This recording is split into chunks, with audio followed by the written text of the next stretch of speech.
स्वागत है दोस्तों जेएस नोवेल वर्ल्ड में। जहां हर कहानी में छुपा एक रोमांच, हंसी के ठहाके और थोड़ी सी ट्रिल। तो तैयार हो जाइए, क्योंकि अब शुरू होने वाला है एक नया किस्सा जो आपको ले जाएगा हंसी और रोमांच से भरी इस दुनिया में। पार्थ, क्या तुम्हारा मतलब है कि कोई हम पर नजर रख सकता है? गौरव का मुंह खुला रह गया, उनकी आंखों में घबराहट थी। नहीं, ऐसा नहीं हो सकता है ना? पास खड़े किसी ने अनिश्चित स्वर में सहजता से कहा। हालांकि सौभाग्यगढ़ सॉन्ग फैमिली कैसल में यह उनका पहला दौरा नहीं था, लेकिन पहली बार उन्हें इतनी अधिक तवज्जो मिली थी। वहां तक सब कुछ आसानी से हुआ था, लेकिन वापसी में कोई खतरा होगा या नहीं, कौन कह सकता था। संभव है, पार्थ ने माथे पर बल डालते हुए कहा। सबसे पहले जोयागढ़ के लोग हमारी पहचान जानते हैं और हो सकता है कि वे बाहर हमारा इंतजार कर रहे हों। उनके अलावा हम दूसरों जैसे डाकुओं को भी नजरअंदाज नहीं कर सकते जो हमारे बाहर आने का इंतजार कर रहे हों। डाकू, सबकी रीढ़ में सिहरन दौड़ गई। सौभाग्यगढ़ के आसपास डाकुओं की मौजूदगी की खबरें थीं। कहा जाता था कि किसी ने उन डाकुओं को लोगों को मारते हुए देखा था। अगर उस व्यक्ति ने उन्हें जल्दी नहीं देखा होता तो शायद वह उनके पकड़ में आने के बाद भाग नहीं पाता। हाँ पिताजी, चाचा गौरव, क्या आपको याद है जब मैंने वो मार्शल आर्ट्स की गोपनीय पुस्तिकाएं खरीदी थी तो उस बूढ़े आदमी ने क्या कहा था? गुलदीप, पार्थ के पिता की आंखें सिकुड़ गईं। मुझे याद है, उसने कहा था कि डाकू विशेष रूप से लगभग 10 से 20 लोगों के समूहों को निशाना बनाते हैं और हमें सावधान रहने की चेतावनी दी थी। बिल्कुल, पार्थ ने सिर हिलाया और एक दूरबीन निकाली। इसलिए मैंने इसे खरीदा था। मैं पहले बाहर जाकर जांच करूंगा। इसमें कुछ समय लग सकता है। एक बार जब मुझे यकीन हो जाए कि सब सुरक्षित है तो बाकी सब बाहर आ सकते हैं। ये सुनकर सबने एक दूसरे को देखा और सिर हिलाया। पार्थ हमेशा दूरदर्शी रहता था, उसने तो दूरबीन भी पहले से खरीद ली थी। अगर कोई वाकई उन पर नजर रख रहा होगा तो वे प्रवेश द्वार से बहुत दूर नहीं होंगे। बेशक वे इस संभावना को भी नजरअंदाज नहीं कर सकते थे कि कोई भीड़ में घुल मिलकर उनके निकलते ही जानकारी आगे बढ़ा दे। अगर वे डाकू थे तो उनके लिए पीछा करना आसान होगा। पार्थ, मैं तुम्हारे साथ चलूंगा, गगन गूजे बोला। तुम? पार्थ थोड़ा अचंभित हुआ। यह अप्रत्याशित था। हाँ, गगन ने चारों ओर एक संक्षिप्त नजर डाली और फिर सिर हिलाया। अगर तुम अकेले बाहर जाते हो और खतरे में पड़ते हो तो मैं मदद कर सकता हूँ। साथ ही इसका मतलब होगा कि एक जोड़ी अतिरिक्त आंखें होंगी। उसके शब्दों ने तुरंत सबका अनुमोदन जीत लिया। गगन सही कह रहा है। पार्थ, मुझे लगता है तुम्हें उसे साथ जाने देना चाहिए। गौरव गू जियंगहाई ने पहले बात की। उन्होंने गुरदीप के पास शरण ली थी, जो उनके साथ ईमानदारी से पेश आते थे, इसलिए उन्हें भी योगदान देना चाहिए था। निश्चित रूप से दो जोड़ी आंखें अधिक विवरण देख सकती हैं और खतरे की स्थिति में वे एक दूसरे का ध्यान रख सकते हैं। पार्थ, गगन को अपने साथ जाने दो। गुरदीप भी सहमत हो गए। वह खुद साथ जाने की सोचकर पहले से ही थोड़ा बेचैन थे। अब जब गगन ने स्वेच्छा से पेशकश की तो यह और भी बेहतर था। वे दोनों कुशल धनुर्धर थे और उनकी आंखें अधिकांश लोगों की तुलना में बेहतर थीं। ये देखकर पार्थ केवल मुस्कुरा सकता था। ठीक है, चलो साथ चलते हैं। उसे यकीन नहीं था कि मेघा मेंगयू की भविष्यवाणी सच होगी या अगर डाकू वास्तव में देख रहे होंगे। गगन को साथ ले जाने से कोई खास फर्क नहीं पड़ेगा। लो, इसे ले लो। उसने गगन को एक लाल असुर मुखौटा आसुरा मास्क थमाया और खुद एक काला मुखौटा पहन लिया, बस एहतियात के तौर पर। ठीक है, गगन ने इसे लिया और पहन लिया। अचानक उसे सब कुछ समझ आ गया। पार्थ ने ये सब सोच रखा था। भले ही डाकुओं के बीच कोई मुखबिर हो, वे संदेश नहीं पहुंचा सकते थे अगर उन्होंने उन दोनों को मुखौटे पहने हुए देखा, जब तक कि उनके पास कोई विशेष माध्यम न हो।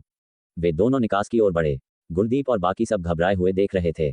उम्मीद है कि कुछ नहीं होगा। हाँ, अगर हम सुरक्षित लौट सकें तो बहुत अच्छा होगा, सबने फुसफुसाया। द्वार पर खड़े आदमी को अपना पास सौंपने के बाद उसकी थोड़ी हैरान नजर के बीच दोनों सौभाग्यगढ़ से बाहर निकले, तुरंत ही एक बेचैन करने वाला माहौल महसूस करते हुए।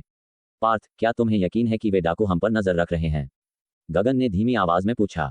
निश्चित नहीं, पार्थ ने सिर हिलाया और चारों ओर देखा। यहाँ बहुत भीड़ है, चलो थोड़ी कम भीड़ वाली जगह ढूंढते हैं। ठीक है, गगन ने अपने धनुष और तीर को कसकर पकड़ा, अपनी आंखों से क्षेत्र को स्कैन करते हुए। पहली नजर में कुछ भी असामान्य नहीं लगा, लेकिन 1 या 2 किलोमीटर दूर कोई दूरबीन से उन पर नजर रख रहा था। पार्थ और गगन की आकृतियां सीधे लेंस में आ गईं। मालिक, 2 लोग बाहर आए हैं, दोनों ने मुखौटे पहने हुए हैं। धत, वे मुखौटे डरावने हैं, पास खड़े किसी ने देखते हुए कहा। हाँ, मैं उन्हें देख सकता हूँ। गंजे आदमी ने आंखें सिकोड़ी और उन्हें थोड़ी देर देखा, फिर कहा, उन दोनों को नजरअंदाज करो, बस मुख्य समूह पर नजर रखो। काफी देर हो चुकी है, वे किसी भी पल बाहर आ रहे होंगे। समझ गया, दूरबीन पकड़े हुए बाकी 2 ने एक साथ जवाब दिया। सौभाग्यगढ़ के सामने गगन ने उस जगह पर नजर डाली जहां जोयागढ़ का ट्रक खड़ा था, जो अब खाली था। लगता है जोयागढ़ के लोग बहुत पहले ही चले गए, उसने फुसफुसाया। शायद। पार्थ ने एक नजर डाली। भले ही जोयागढ़ के लोग सड़क पर इंतजार कर रहे हों, उसे चिंता नहीं थी क्योंकि उनके पास घोड़े नहीं थे। अगर वे ट्रक लेकर उनकी ओर बढ़ते भी तो एक तीर से टायर फोड़कर उन्हें रोका जा सकता था। लेकिन डाकू अलग थे, अच्छी तरह से लैस, संख्या में अधिक और घुड़सवारी में कुशल, जो उन्हें कहीं अधिक परेशानी वाला बनाते थे। दोनों कई 100 मीटर चले। ये काफी दूर लगता है ना? गगन ने लाचारी से कहा। यहाँ आसपास कोई और नहीं था। हाँ, पार्थ ने अपनी लंबी बंदूक नीचे रखी और छिपी हुई दूरबीन निकाली, 360 डिग्री के चाप में चारों ओर स्कैन किया। वह थोड़ा घबराया हुआ था। क्या वे लोग वास्तव में दक्षिण पश्चिम में इंतजार कर रहे होंगे? धीरे धीरे दूरबीन का लेंस दक्षिण पश्चिम की ओर बढ़ा और अचानक पार्थ की आंखें चौड़ी हो गईं और उसने अनैच्छिक रूप से एक गहरी सांस ली। क्या हुआ? क्या तुमने कुछ देखा? तनावग्रस्त गगन ने जल्दी से पूछा। पार्थ ने उसे दूरबीन थमा दी। कुछ संदेह के साथ गगन ने उसे लिया और उसी दिशा में देखा, फिर चिल्लाया, वह। उसने सिर घुमाया, उसकी आंखों में अविश्वास था। हाँ, वे डाकू हैं। पार्थ ने सिर हिलाया। मेघा सही थी, स्थान, लोगों की संख्या, यहाँ तक कि सरदार की विशेषताएं भी सब सही थीं। इसके अलावा लेंस में वे भी सौभाग्यगढ़ के निकास को देखने के लिए दूरबीन का उपयोग कर रहे थे। ये कैसे हो सकता है? गगन अभी भी सदमे में था, उसका मुंह आधा खुला था।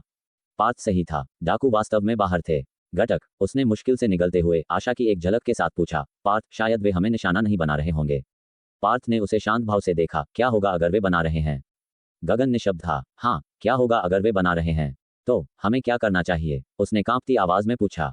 स्थिति को देखते हुए लग रहा था कि वे पूर्ण रूप से नुकसान में हैं। हम और क्या कर सकते हैं? पार्थ ने लंबी बंदूक उठाई, दक्षिण पश्चिम की ओर देखते हुए। उसकी आवाज ठंडी थी। उन्हें जाने देने से बेहतर है कि उन्हें गलत मार दिया जाए। पार्थ, तुम। गगन को समझ नहीं आया। तुमने अभी क्या कहा? क्या तुम उन लोगों को मारने जा रहे हो? हाँ। पार्थ ने उस पर एक नजर डाली। तुम दूरबीन के साथ यहीं रुको। उन्हें तुम्हें नोटिस न करने देना। एक बार जब मैं उन सभी को मार दूं तो वापस जाकर बाकी सबको ले आना।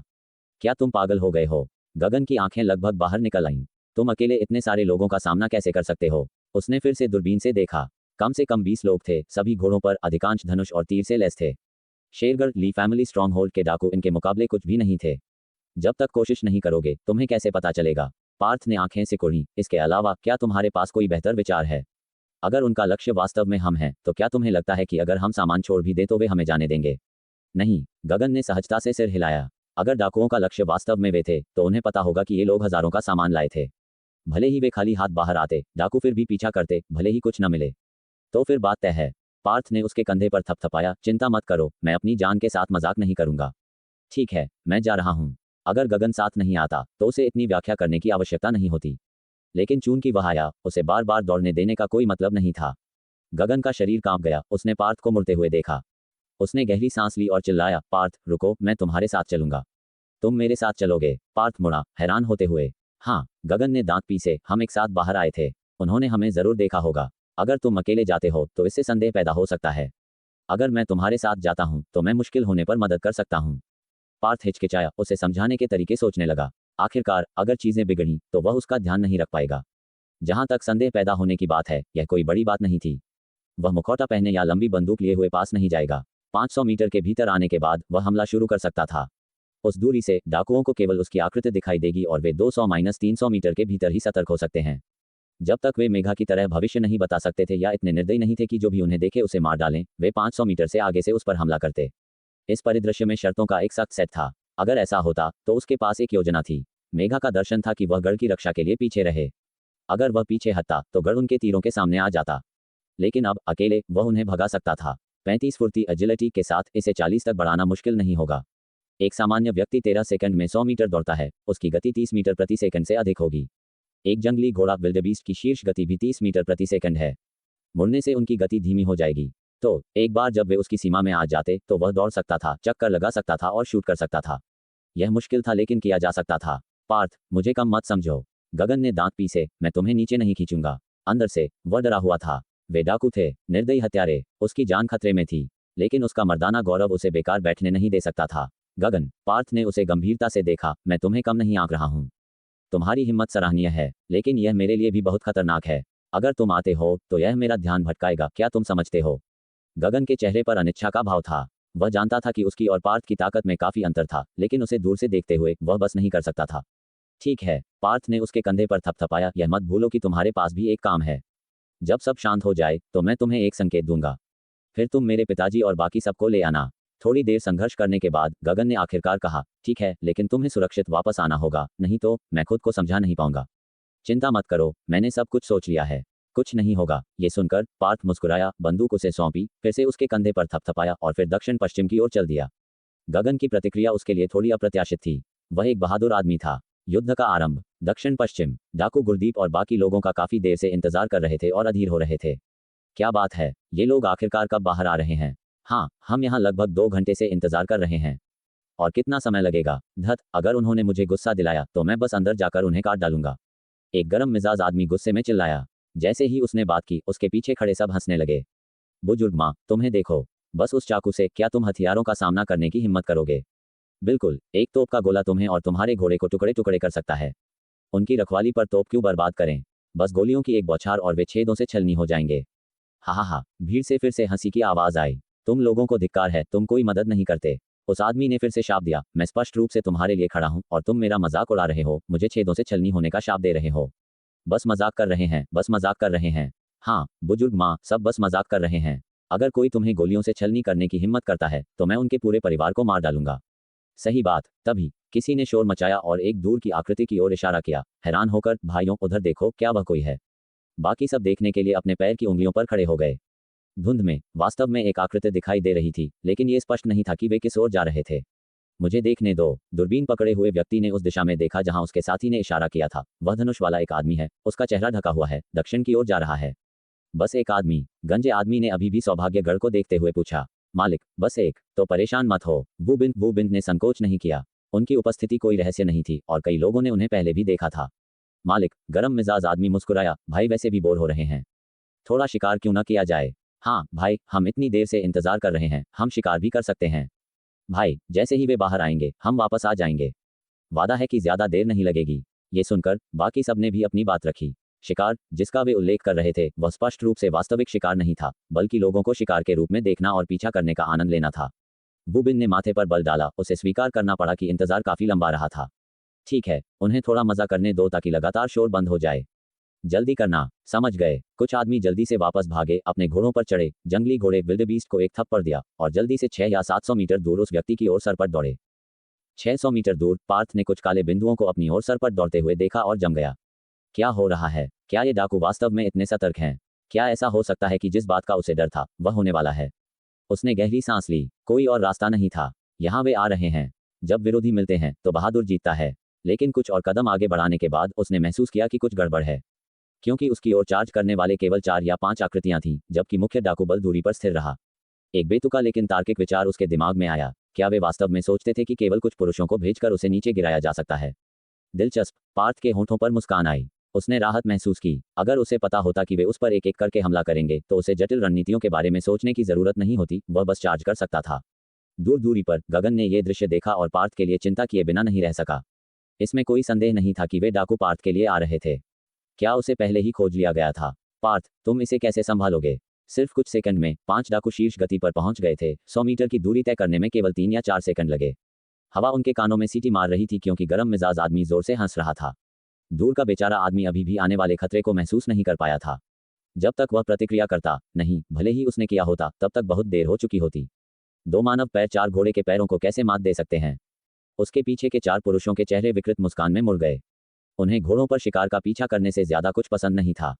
उन्हें केवल तभी बोरियत होती थी जब शिकार थका हुआ घुटनों पर दया की भीख मांगता था। रुको! अचानक उनमें से एक की आंखें चौड़ी हो गईं, अविश्वास में बोलते हुए, वह हमारी ओर तेजी से बढ़ रहा है। क्या? बाकी सब इससे दंग रह गए। ये सच है, उसने हमें देखा और गति बढ़ा रहा है। एक और आवाज शामिल हुई। ये कैसे संभव है? आगे चल रहे आदमी की आंखें चौड़ी हो गईं। वह समझ नहीं पा रहा था कि ऐसी स्थिति में कोई पीछे हटने के बजाय सामना क्यों करेगा। 550 मीटर। पार्थ ने मुख्य डाकू बल से दूरी का अनुमान लगाया और देखा कि सामने के 5 आदमी पहले ही 350 मीटर के भीतर थे। उसने निर्णायक रूप से अपना धनुष खींचा, आगे चल रहे आदमी के सीने को निशाना बनाया और तीर को आधा खींचकर छोड़ दिया। चट! एक जोरदार धमाके के साथ तीर बाहर निकला, आदमी के दिल को छेदता हुआ उसे दंग छोड़ गया। उसके चार्ज कर रहे जंगली घोड़े से गिर गया और जमीन पर कई बार लुढ़का। उसके पीछे खड़े आदमी ने इस दृश्य को देखा। उसका मुंह खुला था, उसकी आंखें अविश्वास और अत्यधिक भय से भरी थीं। फिर धड़ाम! एक और तीर अंदर घुसा, उसके दिल को ठंडा कर दिया। 300 मीटर दूर पार्थ ने आगे बढ़ते हुए एक और तीर निकाला, अगले लक्ष्य को निशाना बनाते हुए। उसके 60 से अधिक अंक के उच्च शक्ति विशेषता ने 200 पाउंड के धनुष को खींचना बहुत आसान बना दिया, भले ही वह इसे केवल आधा ही खींच रहा हो। लगभग हर सेकंड एक तीर बाहर निकलता था और एक शरीर घोड़े से गिर जाता था।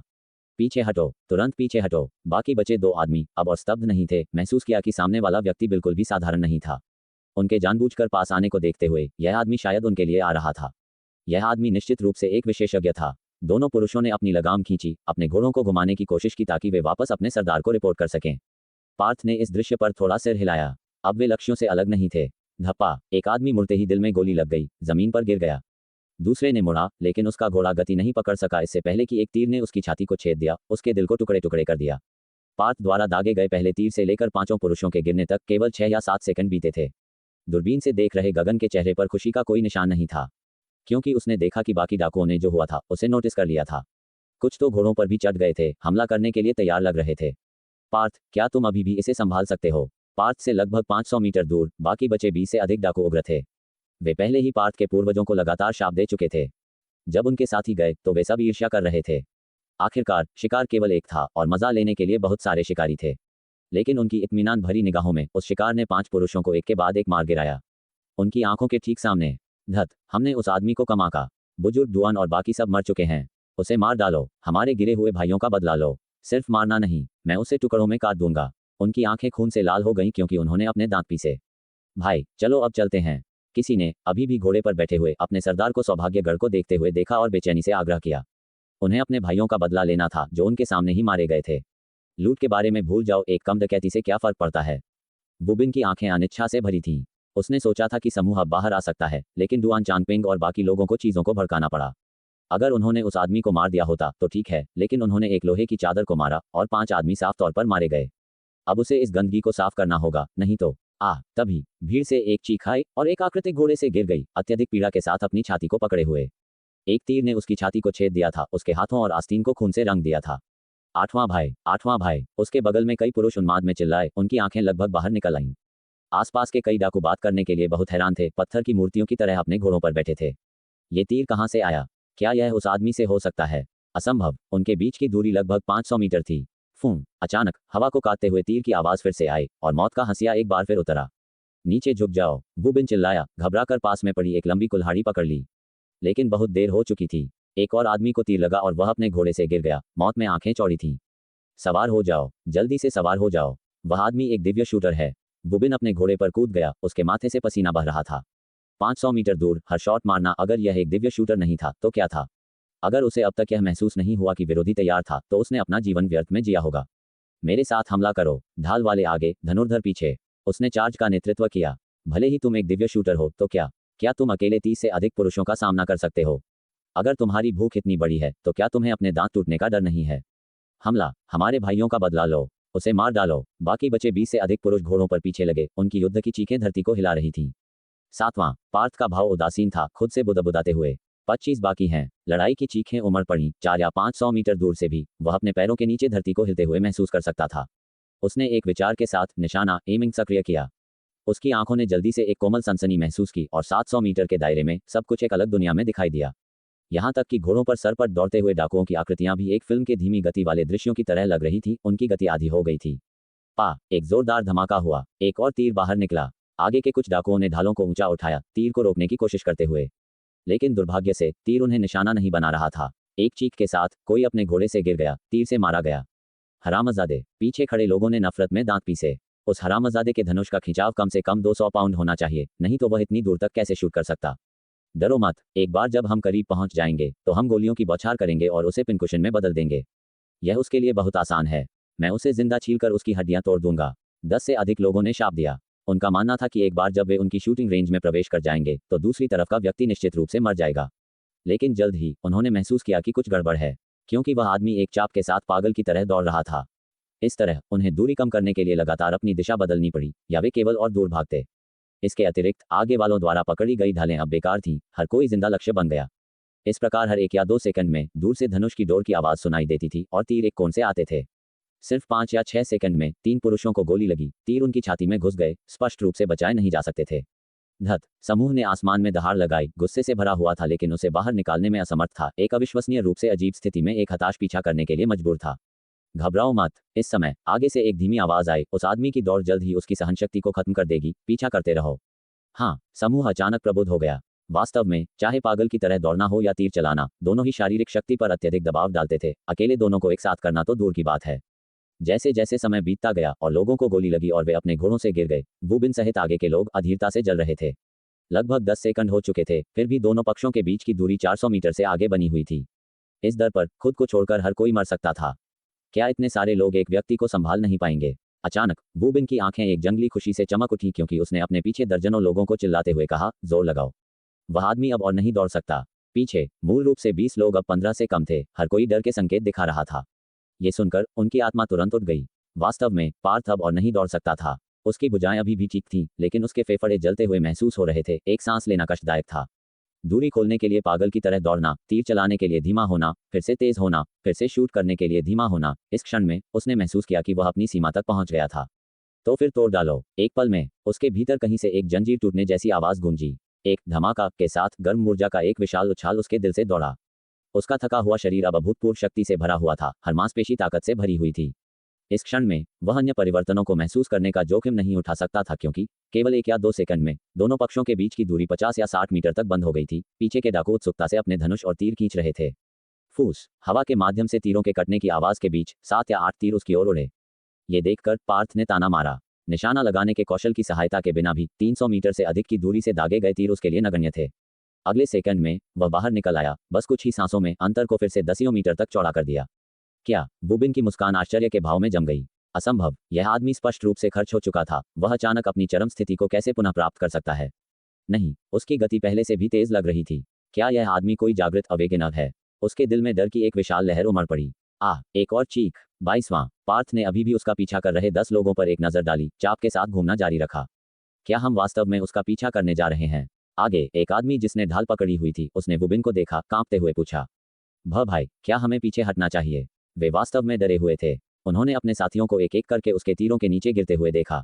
अगर उन्होंने पीछा जारी रखा तो वे भी मर जाएंगे, है ना? पीड़ा की एक और चीख। 23, लगभग हो गया। पार्थ ने बात की, फिर अचानक रुक गया, पीछे एक धनुर्धर को निशाना बनाया और एक तीर चलाया, लक्ष्य तुरंत गिर गया।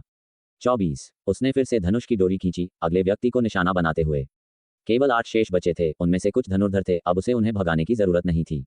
ये दृश्य दूर से देख रहे गगन और बुबिन और अन्य लोगों को, जो डर गए थे और पीछे हटने की योजना बना रहे थे, को स्तब्ध कर दिया। गगन का मुंह खुला रह गया। क्या तुम मजाक कर रहे हो, पार्थ? पिछली रणनीति अच्छी तरह से काम कर रही थी, क्यों न जारी रखा जाए? अब उनका सामना क्यों किया जाए? भाई, किसी को अपनी आंखों पर विश्वास नहीं हो रहा था। क्या वह इसलिए रुका क्योंकि वह अब और नहीं दौड़ सकता था? फिर भी पिछला सबक जीवन था, उन्होंने फिर से इस पर विश्वास करने की हिम्मत नहीं की। हमला, बुबिन चिल्लाया, पीछे हटना। अपनी सीमा के भीतर एक दिव्य शूटर के सामने अपनी पीठ को उजागर करना पूरी तरह से मूर्खतापूर्ण था। इस सब के बारे में सोचने के लिए कोई समय नहीं बचा था। हिचकिचाहट का मतलब हार था। हमला, पल भर की गर्मी ने पीछे वालों को संक्रमित कर दिया, उनका खून खौल रहा था। बस एक सांस में उन्होंने दूरी को 300 मीटर के भीतर बंद कर दिया। आगे के डाकू की ढाल एक तीर से टूट गई, उसकी छाती को छेदते हुए उसे दूर फेंक दिया। आसपास के लोगों की आंखों में गुस्सा भर गया। हमला, चार्ज करते रहो। लेकिन 1 सेकंड के भीतर एक और व्यक्ति ढाल और शरीर के माध्यम से छेदा गया, कई मीटर ऊंचा उड़ गया। फिर तीसरा तीर, चौथा, 5वां। डाकुओं के लिए पार्थ के हाथ इतनी तेजी से चले कि अंतर करना मुश्किल था, जैसे जादू। एक तीर दागा, अगला पहले से ही डोरी पर था। 8 डाकू तुरंत 3 तक कम हो गए। भाई, केवल 2 धनुर्धर शेष बचे थे। वे अनियंत्रित रूप से कांप रहे थे, हालांकि 200 मीटर के भीतर वे अपने धनुष नहीं खींच पाए। क्या वह आदमी एक शैतान है? ये किस गति से आग है? मारो। अपने डर को नजरअंदाज करते हुए बुबिन ने अपनी लंबी कुल्हाड़ी ऊंची उठाई, अपनी पूरी ताकत से चार्ज करते हुए। उसकी आंखें चौड़ी हो गईं, जैसे कि बाहर निकलने वाली हों। तीव्रता से ध्यान केंद्रित करते हुए उसके चारों ओर की दुनिया शांत हो गई, जैसे कि केवल वह और उसका लक्ष्य ही बचे थे। अब कोई पीछे हटना नहीं। शक्ति बढ़ाओ, पार्थ ने सोचा। तीव्र गर्म ऊर्जा का एक और उछाल जारी किया, उसके थके हुए शरीर को भर दिया। उसने तरकश से एक भारी तीर निकाला, तेजी से आ रही आकृति को ठंडी नजर से घूरते हुए। यह अब समाप्त होता है। इस बार धनुष की डोरी थोड़ी प्रतिरोधी महसूस हुई, लेकिन एक पल में धनुष पूरी तरह से खींच लिया गया। लगभग एक साथ बुबिन के बाल खड़े हो गए, एक अत्यधिक भयानक लक्ष्य लॉक महसूस करते हुए। क्या वह मुझे निशाना बना रहा है? बुबिन के मन में एक विचार आया, जिसके बाद अभूतपूर्व डर उस पर छा गया। महसूस हो रहा था कि आपदा आसन है। चार्ज के दौरान उसने देखा कि दुश्मन दूसरों को निशाना बना रहा था। गुस्सा और पछतावा दोनों महसूस कर रहा था। चूंकि कई कुशल धनुर्धरों ने उसे पहले चुना था, फिर भी हर तीर को उसने बिना किसी अपवाद के अवरुद्ध कर दिया था। और ये दुश्मन, इस बारे में पता होने के बावजूद, लगातार दूसरों को निशाना बना रहा था। फिर भी अब उसे निशाना बनाते हुए, क्या इसका मतलब निश्चित मौत है? नहीं, असंभव। बुबिन का दिमाग निराशा से चिल्लाया, मैं यहां नहीं मरूंगा, कभी नहीं। धमाके की आवाज गूंजी जैसे ही तीर पास से उड़ा, उसकी ताकत ने उसके चेहरे को चुभन दी। इसे रोको, बुबिन चिल्लाया। मांसपेशियों में उभार आया, नसें तेजी से धड़क रही थीं। अपनी लंबी कुल्हाड़ी को एक ऐसी जगह पर घुमाया जिसे उसने महसूस किया। डैंग, एक कुरकुरी टक्कर की आवाज आई। इसने रोक दिया। बुबिन ने खुशी महसूस की, लेकिन जल्दी से असामान्यता देखी। उसकी दाहिनी बांह ने महसूस करना बंद कर दिया, कुल्हाड़ी टुकड़ों में उड़ गई। ये तीर अलग है। जैसे ही उसने ये सोचा, उसके सीने से अत्यधिक दर्द उमड़ पड़ा। देखने के लिए जोर लगाया, उसने खुद को हवा में देखा। छाती खून से भरे गुहा से छेदी हुई थी, यहां तक कि पृष्ठभूमि को भी देखा। और तीर गायब हो गया। शायद मुझे चार्ज नहीं करना चाहिए था। उसका सिर गिर गया, चेतना खो गई। बाकी बचे 2 डाकू देखते रहे, मुंह खुला रह गया, निशब्द। सरदार, यहां तक कि सरदार भी मर गया। 30 कुछ लोग तुरंत उन तक कम हो गए। जल्द ही हालांकि उन्हें 2 तीरों से बैक टू बैक गोली मार दी गई। पार्थ ने गहरी सांस ली। उसका पूरा शरीर पसीने से भीगा हुआ था, जैसे उसने स्नान किया हो। लड़ाई की शुरुआत से अंत तक 1 मिनट से भी कम समय बीता था। कोई भी गलती विनाशकारी हो सकती थी। सौभाग्य से सब कुछ योजना के अनुसार चला गया। पहले दुश्मन को भगाओ ताकि उनकी संख्या कम हो जाए। ताकत बहाल करने के लिए सफलता के अवसर का उपयोग करें। एक बार जब उनकी संख्या 10 से नीचे गिर गई तो जितनी जल्दी हो सके उतने लोगों को मारने के लिए तेज आग का उपयोग करें। इस बिंदु तक शारीरिक शक्ति अपनी सीमा तक पहुंच जाती है। अपने आप ठीक होना असंभव होता है। दुश्मन इसकी अनुमति नहीं देगा। इस प्रकार अंतिम वृद्धि का उपयोग करते हुए गंजे सरदार के हथियार को निरस्त करने के लिए तैयार किए गए भारी तीर का लाभ उठाते हुए इससे पहले कि एक तीर उसे खत्म कर दे। बाकी बचे लोग पहले से ही घबराए हुए थे, तुच्छ थे। ठीक है, गगन को यहाँ देख रहा होना चाहिए। उसने उत्तर पूर्व की ओर मुड़ा, ठीक संकेत दिया। लूट और नई शुरुआत। दूर दूरी पर गगन अभी भी सदमे से उबर रहा था। पार्थ का संकेत देखने पर ही वह वास्तविकता में वापस आया। एक व्यक्ति 32 अच्छी तरह से लैस डाकुओं के खिलाफ, और उसने उन सभी को मिटा दिया। ये किस तरह की भयानक शक्ति है। उसने गहरी सांस ली, याद किया कि कैसे उसने पहले अहंकार से पार्थ का पीछा करना चाहा था और राहत की सांस लिए बिना नहीं रह सका। खुशकिस्मती से मैं उसके साथ नहीं गया, अन्यथा मैं उसके लिए केवल एक बोझ होता और हम दोनों उन डाकुओं के हाथों मर सकते थे। मुझे लगता है कि वह पिछली बार जब हम मिले थे उससे भी ज्यादा मजबूत है। गगन के चेहरे पर एक जटिल अभिव्यक्ति थी। क्या मैं वास्तव में इस आदमी से आगे निकल सकता हूँ? इसे भूल जाओ, अब इस बारे में सोचने का समय नहीं है। उसने सिर हिलाया, इन विचारों को अपने दिमाग से हटा दिया। मुझे जल्दी से वापस जाना होगा और सबको इकट्ठा करना होगा। आखिरकार सौभाग्यगढ़ ज्यादा देर तक रहने की जगह नहीं है। जितना अधिक हम देरी करेंगे उतना ही अधिक हम बुरे इरादे वाले लोगों से ध्यान आकर्षित करेंगे। उसने अपनी दूरबीन रख दी और जल्दी से वापस भागा। 2 किलोमीटर दूर पार्थ ने अनुमान लगाया कि यह लगभग हो चुका था, इसलिए वह मुड़ा और दूर बिखरे हुए शवों को देखा। मुझे लगता है कि मैं एक सार्वजनिक सेवा कर रहा हूँ। अगर इन डाकुओं को जिंदा छोड़ दिया जाता तो कौन जानता है कि उनके हाथों कितने निर्दोष लोग मर जाएंगे। अचानक उसकी आंखें चमक उठीं। विशाल जंगल में 20 से अधिक जंगली घोड़े 3 से 5 के समूहों में एक साथ खड़े थे। कुछ पहले ही चरने के लिए सिर नीचे कर चुके थे, जैसे कि कुछ हुआ ही नहीं हो। पार्थ क्षण भर के लिए दंग रह गया। उसने सोचा था कि ये जंगली घोड़े अपने मालिकों को खोने के बाद बिखर जाएंगे। शायद मैं इन लोगों को वापस ले जा सकता हूँ। यह विचार उसके दिमाग में आया। एक बार जब उसके पास ये सवारी होती तो गांव के बाहर शिकार करना या सौभाग्यगढ़ में आपूर्ति का आदान प्रदान करना बहुत अधिक सुविधाजनक होता। हालांकि जंगली घोड़ों की संख्या बहुत अधिक है और उसे नहीं पता कि उन्हें वापस लाने के लिए उन पर सवारी कैसे करनी है। ये सही है, शायद मैं उन सभी को वापस ले जा सकता हूँ। पार्थ मुस्कुराया। अगर एक व्यक्ति 1 को ले जाता है तो वे केवल 15 को दूर ले जा सकते हैं, लेकिन अगर एक व्यक्ति 2 को ले जाता है तो समस्या हल हो गई, है ना? इस विचार के साथ उसने गगन और अन्य लोगों को गांव में शामिल होने देने के लिए और अधिक आभार महसूस किया, क्योंकि ज्यादा लोगों का मतलब ज्यादा ताकत था। वैसे जबकि कोई आसपास नहीं है, मुझे जल्दी से इन डाकुओं के सामान को लूटना चाहिए। पिताजी और बाकी लोग जल्द ही यहाँ होंगे। उसने अपना मन बना लिया और गंजे आदमी की ओर चला गया। सबसे ज्यादा सामान वाला यही आदमी होना चाहिए। शव की आंखें चौड़ी खुली थीं, चेहरा दर्द से भरा हुआ था। पार्थ ने धीरे से आह भरी, ऊपर चला गया, बैठ गया और पहले बाईं जेब खोली। एक हथेली के आकार का बटुआ घास पर लुढ़क गया। पार्थ की सांस तेज हो गई। उसने बटुआ उठाया और उसका वजन महसूस किया।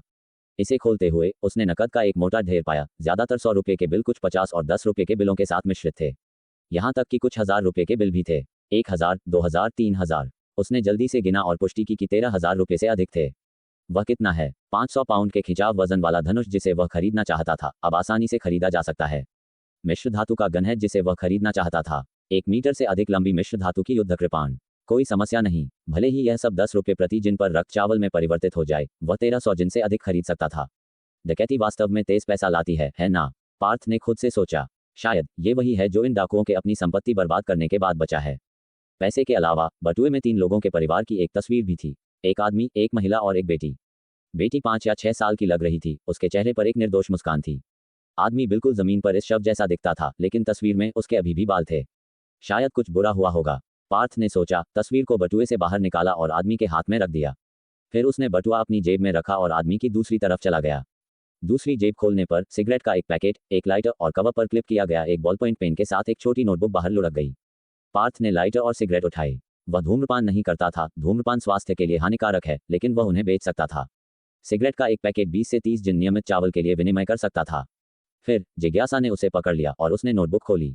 इसका आधा हिस्सा घने छोटे लेखन से भरा हुआ था। हर पृष्ठ के शीर्ष पर तिथियां थीं। यह आदमी एक डायरी रखता है। पार्थ के चेहरे पर एक जिज्ञासु अभिव्यक्ति थी। आजकल डायरी कौन लिखता है? लेकिन शायद इस डायरी में ऐसी जानकारी है जो वह नहीं जानता, जैसे कि कौन से गांव या गुट आसपास हैं। आखिरकार वह आदमी एक डाकू था और घोड़े की सवारी करता था। उसकी गति के साथ अनशान शहर, अनशन सिटी तक 100 ली जाने में भी केवल 2 या 3 घंटे लगेंगे। 1 घंटा क्यों नहीं? क्योंकि प्रति घंटे 100 किलोमीटर लगभग सबसे तेज है जंगली घोड़ा जा सकता है और यह उस गति को लंबे समय तक बनाए नहीं रख सकता है।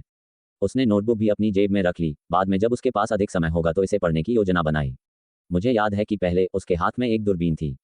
पार्थ ने एक पल के लिए सोचा, खून के धब्बों से बचते हुए और आदमी के जैकेट की जेबों को महसूस किया। निश्चित रूप से उसने कुछ कठोर महसूस किया। इसे खोलने पर वास्तव में एक दूरबीन थी और कुछ खुले पैसे, जिसमें 1 रुपये, 2 रुपये और 5 रुपये के बिल शामिल थे। कुल मिलाकर लगभग 10 रुपये थे। मच्छर के पैर का मांस भी मांस होता है, इसलिए पार्थ ने इसे भी जेब में डाल लिया। अजीब, इस आदमी पर कोई मार्शल आर्ट्स गोपनीय पुस्तिका नहीं है।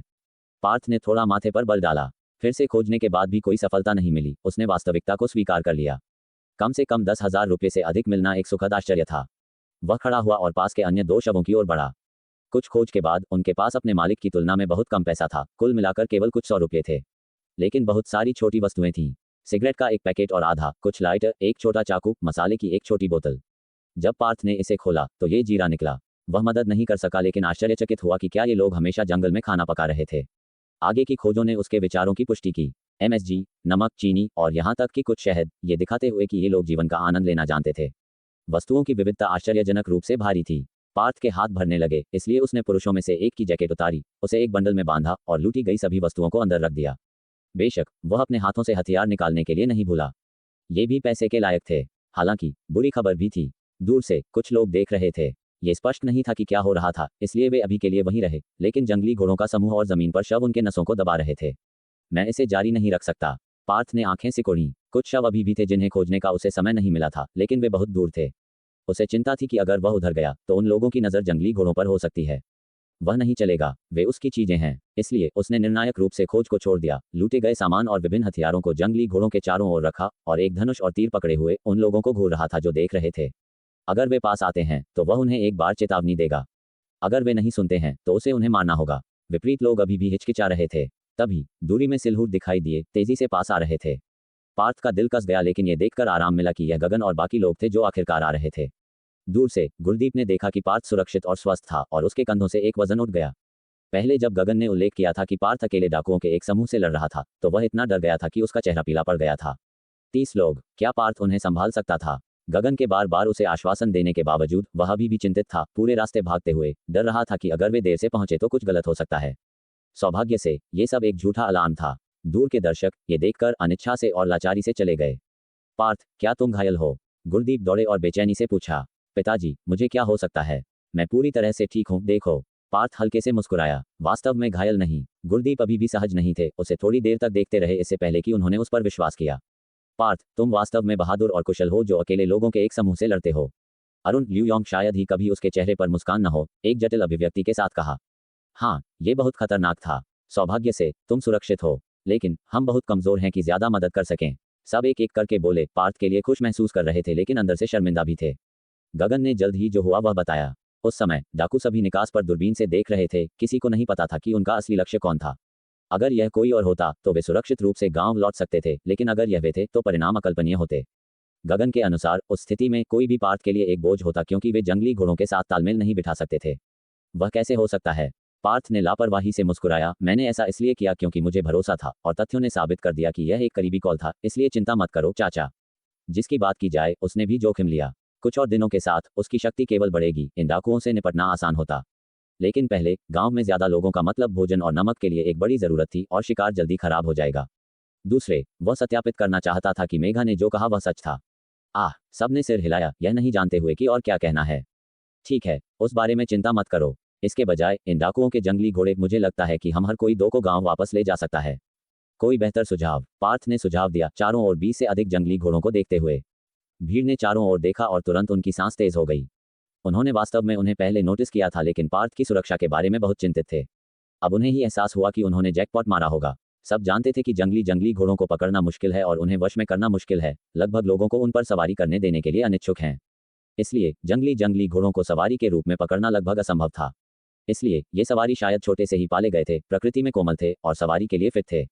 इसने उनके मूल्य को 3 से 4 गुना अधिक कर दिया। एक औसत वयस्क जंगली घोड़ा 5 रुपये प्रति जिन पर 1 से 2,000 रुपये का है। ये वयस्क सवारी प्रत्येक कम से कम 5 से 6,000 रुपये की है। इसका मतलब है कि सामने के 20 से अधिक 10,000 से अधिक के लायक हैं। कितनी आश्चर्यजनक संख्या। पार्थ की वापसी। ये तो सवारी हैं। इनके साथ भविष्य में जब भी सब शिकार पर निकलेंगे, सुविधा और सुरक्षा बहुत बढ़ जाएगी। मार्शल आर्ट का अभ्यास करने के लिए सड़क पर लगने वाला बहुत समय बचेगा, यह अद्भुत नहीं है क्या? पार्थ, जैसा तुमने कहा, बाकी सामान भी इन्हीं पर लाद देते हैं। सही कहा, इतने सारे जंगली घोड़े हैं, हमारे बस्ती में हर किसी के पास एक एक होगा।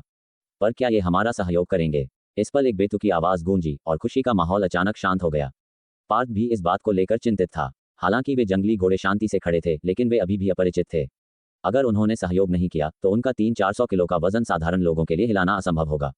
अगर वे नाराज हो गए तो एक किक भी जानलेवा हो सकती है। चिंता मत करो, इस पर एक गोल चेहरे वाले व्यक्ति ने मुस्कुराते हुए कहा, मैंने 10 साल से अधिक समय तक घोड़े पाले हैं, मैं इन लोगों के स्वभाव से परिचित हूँ। मैं जाकर पहले उन्हें शांत करने की कोशिश करता हूँ। अगर यह काम करता है तो सब मेरे तरीके का पालन कर सकते हैं। प्रेम अंकल ने उत्साह से जांघ पर हाथ मारा, मैं लगभग भूल ही गया था, तुम पहले घोड़ों का फार्म चलाते थे, है ना? छत पर ये सुनकर बाकी लोगों के चेहरे पर भी उत्साह आ गया। लगता है हमारे पास एक विशेषज्ञ है। सही, प्रेम अंकल धीरे से हंसे, उनकी आवाज थोड़ी उदास थी। वो पुराने दिन थे, अब उन्हें याद करने का कोई मतलब नहीं। सबके चेहरे की मुस्कान जम गई। हाँ, वह सब अतीत है। प्रेम अंकल, हमें आप पर भरोसा है, पार्थ ने मुस्कुराते हुए कहा। कोई बात नहीं, ये तो मेरा फर्ज है। प्रेम अंकल ने हाथ हिलाया और झुंड की ओर चल दिए। निश्चित रूप से जैसे ही वह पास पहुंचे, कई जंगली घोड़े घबरा गए, बेचैनी से सूंघने लगे और जमीन खोदने लगे। सब दूर से देख रहे थे, सबके दिल गले में अटके थे। डरो मत, मैं तुम्हें कोई नुकसान नहीं पहुंचाऊंगा। प्रेम अंकल ने अपने हाथ उठाए और हल्का सा मुस्कुराए। उनमें वास्तव में कौशल था, एक पर हाथ फेरा और फिर दूसरे पर, जल्द ही पूरे झुंड को शांत कर दिया। सब दो दो करके आ जाओ, प्रेम अंकल ने आवाज दी। गुरदीप और गौरव ने एक दूसरे को देखा और आगे बढ़े। प्रेम अंकल द्वारा सिखाए गए तरीके का पालन करते हुए उन्होंने सफलतापूर्वक 2 जंगली घोड़ों को ले लिया। फिर सबने उनका अनुसरण किया। प्रेम अंकल के अनुसार इन जंगली घोड़ों में कुछ मादाएं थीं जिनका स्वभाव शांत था और वे सामान ढोने के लिए उपयुक्त थीं। इसके अलावा इन मादाओं को आगे रखने से नर घोड़े भी पीछे पीछे आते। जंगली घोड़ों को ले जाते हुए सब उत्साहित और घबराए हुए थे, थोड़ा बेचैन भी। आखिरकार यह एक बहुत बड़ी संपत्ति थी। अगर वे इसे सुरक्षित वापस ले गए तो उनके आने वाले दिन बहुत अधिक आरामदायक होंगे, लेकिन अगर रास्ते में किसी और ने उन्हें देख लिया तो मुसीबत हो सकती थी। चलो वापस चलते हैं। गुरदीप आगे चला, मुड़ा और सबको देखकर मुस्कुराया। ये यात्रा बाल बाल बची थी, लेकिन घर के लोग बहुत खुश होंगे, है ना? काफी लोग होने के कारण पार्थ ने एक भी जंगली घोड़ा नहीं लिया। उसने अपना दूरबीन उठाया और चारों ओर देखा। शायद दोपहर के कारण लोग कम दिख रहे थे, जिससे उसे थोड़ी राहत मिली। लेकिन जैसे ही उसकी नज़र सौभाग्यगढ़ की दीवारों पर पड़ी, उसका चेहरा अचानक बदल गया। लेंस के माध्यम से उसने देखा कि कोई और दूरबीन लिए हुए इस तरफ देख रहा है। जब उसने और ध्यान से देखा तो दूरबीन पकड़े हुए आकृति पहले ही गायब हो चुकी थी। एक पल में पार्थ का चेहरा बेहद गंभीर हो गया। क्या हुआ? उसके बगल में खड़े गगन ने उत्सुकता से पूछा। आगे के लोग भारी माल लेकर लौटने की खुशी में डूबे थे और पीछे की बातचीत नहीं सुनी। ओह, कुछ नहीं, पार्थ ने दूरबीन नीचे रखा और सिर हिलाया। गगन ने उसे अजीब तरह से देखा। सहज ज्ञान ने उसे बताया कि पार्थ ने कुछ देखा है, लेकिन वह बताना नहीं चाहता। पार्थ का भाव गंभीर था। वह नहीं जानता था कि शहर की दीवार पर बैठा वह व्यक्ति कब से उन्हें देख रहा था। क्या वह तब देख रहा था जब वह अकेले डाकुओं से लड़ रहा था, या जब वह लूट का माल लूट रहा था, या शायद जब बस्ती के लोग इकट्ठा होने लगे थे? इनमें से कोई भी खबर अच्छी नहीं थी। जैसा कि कहा जाता है, धन का दिखावा नहीं करना चाहिए। साधारण लोगों द्वारा देखा जाना कोई बड़ी बात नहीं है, लेकिन वह व्यक्ति स्पष्ट रूप से सौभाग्यगढ़ के गार्डों में से एक था, जिसका महत्व था। अगर उसके मन में दुर्भावना थी और उसने दूसरों को बता दिया, तो क्या जल्द ही लोग उनका पीछा करने नहीं आएंगे? फिर उसे क्या करना चाहिए? पार्थ ने गहरी चिंता में माथा सिकोड़ा। अगर ज्यादा लोग नहीं आए तो लड़ने में कोई हर्ज नहीं, लेकिन अगर बहुत सारे आए तो उसे एक मुश्किल बलिदान करना होगा। इतनी बड़ी संख्या में जंगली घोड़े, वह उन्हें खो नहीं सकता था, लेकिन सौभाग्यगढ़ की ताकत बहुत जबरदस्त थी। हर कोई राइफलों से लैस था, शायद स्निपर राइफलें और मशीन गन भी। यहाँ तक कि वह भी ऐसी मारक क्षमता के खिलाफ नहीं खड़ा हो सकता था। भले ही कोई हमारा पीछा न करे, भविष्य में सौभाग्यगढ़ अक्सर जाना बुद्धिमानी नहीं होगी। ये सोचते हुए उसे बहुत अनिच्छा महसूस हुई। उसने खेती के तरीके बेचने वाले बूढ़े व्यक्ति से फिर से मिलने का वादा किया था, लेकिन अब ऐसी घटना हो गई। नहीं, ऐसा जरूरी नहीं था। अगर सबने अपने चेहरे ढांक लिए होते तो वह व्यक्ति उनका रूप नहीं जान पाता, इसलिए भले ही वे सीधे उसके पास जाते, वह उन्हें शायद पहचान नहीं पाता। लेकिन इतने बड़े समूह के पास आने से अभी भी संदेह पैदा हो सकता है। इसलिए भविष्य में संसाधनों का व्यापार कहीं और करना होगा। और वह अभी भी बूढ़े व्यक्ति के मार्शल आर्ट गुप्त मैनुअल को खरीदने के लिए अकेले आ सकता था, लेकिन उसे सावधान रहना होगा। लेकिन एक तरह से अकेले काम करना अधिक सुरक्षित हो सकता है। मुझे उम्मीद है कि कोई हमारा पीछा नहीं करेगा, पार्थ ने मन ही मन आह भरी। उम्मीद है, ये सिर्फ एक छोटी सी घटना थी जिसमें कोई और जटिलता नहीं होगी। ये सोचते हुए उसने फिर से सौभाग्यगढ़ की शहर की दीवार की ओर देखा, लेकिन अभी भी वह आकृति दिखाई नहीं दी। समय कुछ मिनट पहले सौभाग्यगढ़ के शहर की दीवार पर वापस जाता है। दूरबीन पकड़े एक व्यक्ति सदमे में लग रहा था, तेजी से मुड़ा और दीवार के पीछे छिप गया। उसका दिल जोर से धड़क रहा था। उस आदमी ने मुझे देखा। उसने निश्चित रूप से मुझे देखा। यशवंत, तुम्हें क्या हुआ? पास में राइफल पकड़े एक नुकीली ठोड़ी वाले आदमी ने उलझन में पूछा। हाँ, तुम ठीक हो? तुम्हारा चेहरा इतना पीला क्यों है? क्या तुमने कुछ ऐसा देखा जो तुम्हें नहीं देखना चाहिए था? तुरंत आसपास के लोग इकट्ठा हुए और चिंता व्यक्त की। नहीं, कुछ नहीं, यशवंत हकलाया। तुम्हारा चेहरा ऐसे पीला पड़ा है और तुम कहते हो कि कुछ नहीं है। पहले चिंतित आदमी ने माथे पर बल डाला। हमें बताओ, तुमने वास्तव में क्या देखा जिसने तुम्हें इतना डरा दिया? मैंने डाकुओं को लोगों को मारते देखा, यशवंत ने निगल लिया। अत्यधिक डरा हुआ था। धिक्कार है उन कमीनों को। काश मैं बाहर जाकर उन्हें गोली मार पाता। बेकार है, वे लोग बहुत चालाक हैं। उनके पास भी दूरबीनें हैं। अगर वे हमें पास आते देखते हैं तो वे हमारी कारों से भी तेज भागेंगे। कई लोगों ने गुस्से में कहा। क्या ऐसा है? राइफल पकड़े आदमी ने उसके कंधे पर थपथपाया। तुमने इसे पहले भी देखा है, इस बार इतना डरा हुआ क्यों हो? इस बार उनके तरीके बहुत क्रूर थे, यशवंत हकलाया। ये देखकर बाकी लोगों ने थोड़ी देर तक उसे सांत्वना दी और फिर अपनी चौकियों पर लौट आए। केवल नुकीली ठोड़ी वाले आदमी की आंखों में संदेह की चमक थी। क्या ये बच्चा कुछ छिपा रहा है? क्या मैं ज्यादा सोच रहा हूँ? बस्ती को पास आते देखकर पार्थ ने सोचा। रास्ते भर उसने अपनी सतर्कता कम नहीं की। अक्सर दूरबीन का उपयोग करके 2 या 3 किलोमीटर पीछे की गतिविधियों को देखता रहा। डर रहा था कि अचानक सशस्त्र पीछा करने वालों का एक बड़ा समूह दिखाई दे सकता है। नतीजा स्पष्ट था, कोई पीछा करने वाला नहीं था। पार्थ, क्या तुम्हें चिंता है कि कोई हमारा पीछा कर रहा है? गगन ने पूछा। पार्थ को बार बार पीछे देखते हुए गगन भी घबरा गया। अक्सर अपनी दूरबीन का उपयोग करके चारों ओर स्कैन करता रहा। पार्थ ने उसे देखकर मुस्कुराया। हाँ, सौभाग्य से कोई पीछा करने वाला नहीं है। गगन ने सिर हिलाया, राहत महसूस की। लेकिन वह जंगली घोड़ों के बड़े समूह को देखकर चिंतित भी हुआ। दूर के खतरों का तो जिक्र ही नहीं, यहाँ तक कि पास का जोयागढ़ भी अगर इसे खोज लेता है तो परेशानी खड़ी कर सकता है। उन्हें सावधानी से काम करना होगा। पार्थ ने आगे देखा, सोचते हुए कि जंगली घोड़ों को सुरक्षित वापस लाना एक अच्छी बात थी, लेकिन सतर्कता आवश्यक थी। निस्संदेह सौभाग्यगढ़ की गार्ड टीम में किसी ने ये देखा था। सवाल ये था कि क्या वे जानते थे कि वे कौन थे? तार्किक रूप से उन्हें नहीं जानना चाहिए था, लेकिन यह मत भूलो कि जब वे सौभाग्यगढ़ में घुसे थे तो जोया बंधु ने उनकी पहचान उजागर कर दी थी। कई लोगों ने यह सुना था। अगर दूरबीन का उपयोग करने वाले व्यक्ति ने भी सुना तो चीजें जटिल हो सकती थीं। यदि आवश्यक हो तो वह मेघा से भविष्यवाणियों के लिए पूछेगा। अगर वह भविष्यवाणी कर सकती है तो ये बहुत अच्छा होगा। अगर नहीं तो वे केवल कदम दर कदम आगे बढ़ सकते थे। शक्ति, उन्हें और अधिक मजबूत शक्ति की आवश्यकता है। पार्थ ने मुट्ठी भींच ली। वॉच टावर पर आदमी ने जंगली घोड़ों का एक बड़ा समूह पास आते देखा और बेचैन हो उठा। क्या ऐसा हो सकता है कि डाकू हमला कर रहे हों? यदि हाँ, तो ये बुरा होगा। मुख्य बल मौजूद नहीं था। क्या वह चाचा बलदेव और विजय के साथ मिलकर इन निर्दयी डाकुओं का विरोध कर सकता था? धीरे धीरे उसे लगा कि कुछ ठीक नहीं है। वे लोग जंगली घोड़ों को इस ओर ले जा रहे थे। डाकू हवा से भी तेज चलते थे, इतने धीमे नहीं। रुको, उसने एक हाथ माथे पर रखा, जोर से आंखें सिकोड़ी, फिर बिजली से टकराए हुए की तरह वहीं जम गया। वह नहीं जानता था कि उसे होश में आने में कितना समय लगा और उसने जल्दी से अलार्म की घंटी बजाई। डोंट टिल्ड, सुरीली घंटी की आवाज दूर तक फैली। तुरंत खेलते हुए बच्चे, बातें करते हुए बुजुर्ग, मार्शल आर्ट का अभ्यास करते हुए युवक, सबने अपना काम छोड़ा और फाटक की ओर देखा। क्या वह घंटी है? क्या शिकार दल वापस आ रहा है? इतनी जल्दी? अभी तो 4 बजे ही होंगे, है ना? कौन परवाह करता है, चलो देखते हैं। सब फाटक की ओर चल दिए। एक अजीब दृश्य सामने आया। फाटक पर भीड़ बड़ी हो गई, लेकिन माहौल अजीब तरह से शांत था। सब इतनी शांति से क्यों खड़े हैं? चाचा बलदेव के साथ सबसे अंत में पहुंचे विजय ने आश्चर्य किया। क्या हो रहा है? चलो देखते हैं। क्या ये वास्तव में पार्थ भाई और टीम है? समूह भीड़ के पास पहुंचा, उनकी निगाहों का पीछा करते हुए, और अचानक उनके जबड़े इतने चौड़े हो गए कि उनमें एक अंडा फिट हो सकता था। वे भी दंग रह गए, लोगों की भीड़ में शामिल हो गए। चाचा बलदेव ने माथे पर बल डाला। आश्चर्य हुआ कि इन लोगों को क्या हुआ है। वे अभी दूसरों की आलोचना कर रहे थे, अब वे ऐसे क्यों हैं? वह लंगड़ाते हुए आगे बढ़े। आखिरकार भीड़ को पार करके देखा, उनकी आंखें चौड़ी हो गईं और वे जम गए। इस पल पूरी बस्ती मंत्रमुग्ध लग रही थी, एक जादुई शांति में फंसी हुई थी। लगता है सब यहाँ हैं। हाँ, वे सब हमें देख रहे हैं। वे बहुत हैरान लग रहे हैं, उनकी आंखें गाय जितनी चौड़ी हैं। हा, वे इतने सारे जंगली घोड़ों को वापस लाते हुए देखकर जरूर सदमे में होंगे। भीड़ खुशी से बातें कर रही थी, हर कोई गर्वित और सीधा खड़ा था, चेहरे उत्साह से लाल थे। हालांकि इन जंगली घोड़ों को पार्थ ने अकेले ही पकड़ा था। जो लोग उसके साथ गए थे उन्हें भी सम्मान महसूस हुआ। जैसे जैसे दूरी कम हुई, भीड़ के भीतर फुसफुसाहटें शुरू हो गईं। हे भगवान, क्या मैं सपना देख रहा हूँ? क्या वे गुरदीप और उनके साथी हैं? वे ही होने चाहिए, और कौन हो सकता है? लेकिन उन्हें इतने सारे जंगली घोड़े कहाँ से मिले? हाँ, 1 2 3। किसी की आंखें चौड़ी हो गईं, आवाज कांप रही थी। 25, ठीक 25 जंगली घोड़े। 25, इसका कितना पैसा होगा? कई लोग अविश्वास में हकलाए। ये जंगली घोड़े साधारण नहीं लगते। किसी ने चिल्लाया, इन पर काठी और लगाम है, ये सवारी के लिए लगते हैं। क्या? जंगली घोड़ों की सवारी? जंगली घोड़ों की सवारी? माहौल तुरंत फिर से शांत हो गया, केवल भारी सांस लेने की आवाज बची। यहाँ तक कि चाचा बलदेव भी शांत नहीं रह सके। क्या वे सवारी नहीं हैं?